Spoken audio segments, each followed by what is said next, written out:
साथियों, अगर अभी तक आपने हमारे चैनल सोशल जंग को सब्सक्राइब नहीं किया है तो सब्सक्राइब जरूर करें और बेल आइकन दबाना ना भूलें ताकि हर लेटेस्ट धमाकेदार खबरों की अपडेट आप तक पहुंचाई जा सके।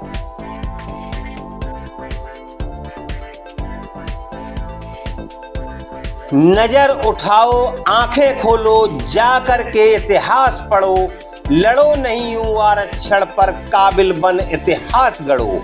बाबा साहब काबिल बनकर संविधान को गढ़ डाला, उनके पद चिन्हों पर चलिए खुलेगा किस्मत का ताला।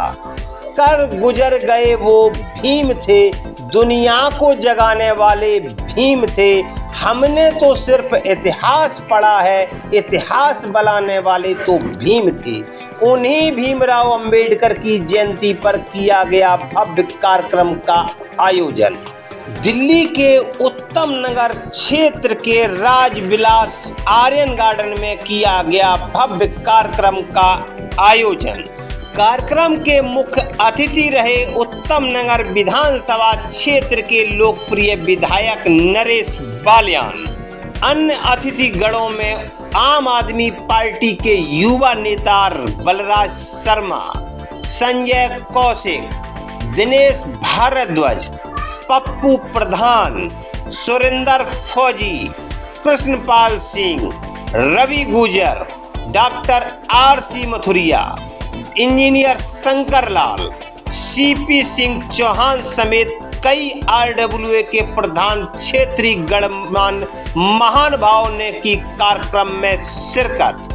इस अवसर पर स्कूल, NGO, समाज सेवी संस्थाओं के नन्हे मुन्ने बच्चों ने प्रस्तुत किए कला प्रदर्शन, गायन, नृत्य, सांस्कृतिक कार्यक्रम। इस अवसर पर आयोजित की गई बाबा साहब के जीवन पर आधारित चित्रकला प्रतियोगिता, जिसमें बड़ी संख्या में स्कूली छात्रों ने लिया हिस्सा।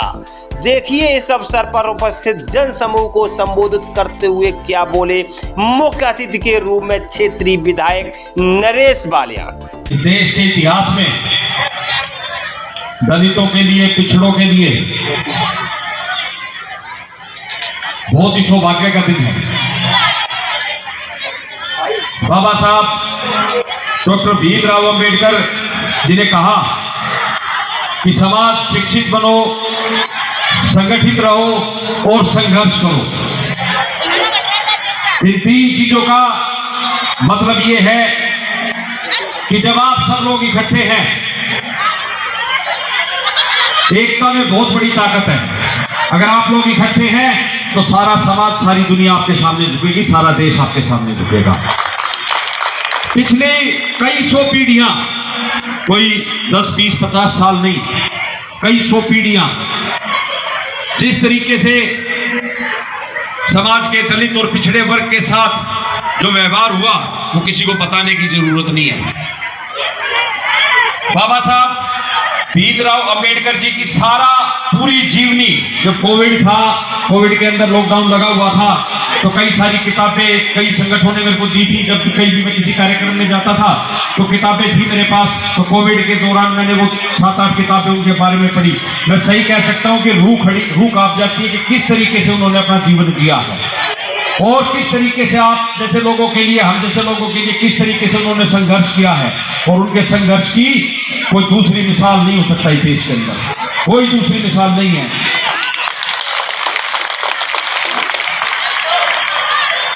दलितों के लिए, पिछड़ों के लिए, पढ़ाई के लिए, पढ़ाई शिक्षित बनाना बाबा साहब का केवल एक ही मकसद था कि अगर आप पढ़ाई करोगे, पढ़ोगे, लिखोगे तो कोई दुनिया की ताकत आपको आगे बढ़ने से नहीं रोक सकती। और जब जिस दिन बाबा साहब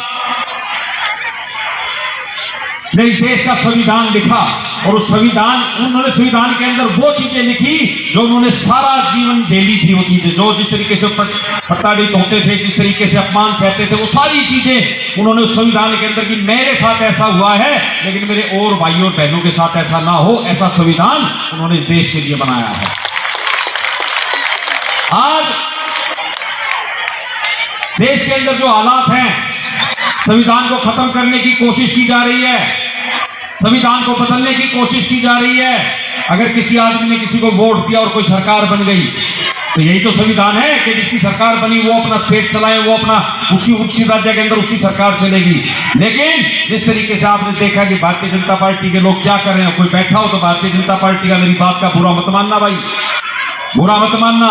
हजारों एग्जाम्पल है, मध्य प्रदेश की सरकार, अरुणाचल की सरकार, अब हिमाचल के अंदर सरकार गिरा रहे हैं। अरे जब जनादेश लोगों ने जिस पार्टी को दिया उसको 5 साल सरकार चलाने दो। तो जिस तरीके की तोड़ फोड़ और संविधान को मरोड़ कर तोड़ कर जिस तरीके से दूसरी विपक्षी पार्टी को खत्म करने की एक साजिश चल रही है, तो मेरे को लगता है कि आजादी से पहले वाला माहौल इस देश में क्रिएट करने की कोशिश की जा रही है। आप लोगों को सचेत रहना है, समझदारी से काम लेना है और इकट्ठा रहना है। सबसे बड़ी बात, अगर आप लोग इकट्ठा हैं तो कोई कुछ नहीं बिगाड़ पाएगा। जब संविधान लिखा गया उसके बाद बाबा साहब को बुला दिया गया और मैं कह सकता हूं कोई मेरी बात का बुराई मत। आज आम आदमी पार्टी एकमात्र ऐसी पार्टी है जिन्होंने पीछे के सारे फोटो हटाकर केवल बाबा साहब का फोटो पीछे लगाया। आप किसी भी सरकारी दफ्तर में दिल्ली सरकार के किसी सरकारी दफ्तर में चले जाओ, आपको सबसे पहले सबसे बड़ा फोटो बाबा साहब का मिलेगा पूरी दिल्ली सरकार के अंदर, पंजाब की सरकार के अंदर। ये काम हम लोगों ने किया है। मेरा आप लोगों से निवेदन है कि इकट्ठा रहे, संगठित रहे, समाज को पढ़ाएं, बच्चों को पढ़ाएं, बच्चों को लिखाएं। तो ये पढ़ाई का कोई तोड़ नहीं है और जो बच्चा पढ़ेगा लिखेगा उसको आगे बढ़ने से भी कोई नहीं रोक सकता, कोई नहीं रोक सकता, कोई ताकत नहीं रोक सकती उस बच्चे को।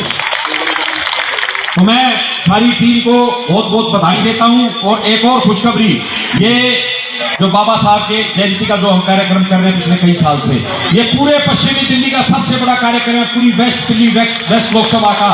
इसके लिए आपकी सारी टीम बधाई की पात्र, आप सबको बहुत बहुत शुभकामनाएं। और इतनी शानदार तरीके से आप लोग इस कार्यक्रम का आयोजित करते हैं, तो आपकी टीम के लिए और इनकी टीम के लिए, सबके लिए एक बार जोरदार तालियां बजा दीजिए। समाज को इकट्ठा करो, संगठित करो, संघर्ष करो। बाबा साहब ने यही कहा था और मैं शत शत नमन करता हूं बाबा साहब को कि आज उनकी वजह से आज ये लोकतांत्रिक देश है और लोकतंत्र इस देश का बचा रहना चाहिए, लोकतंत्र इस देश का सुरक्षित रहना चाहिए। और जिस तरीके से आज हालात हैं और भी ज्यादा जरूरी है कि हम लोग संगठित रहें। बहुत बहुत धन्यवाद आप सबका, तमाम साथियों का।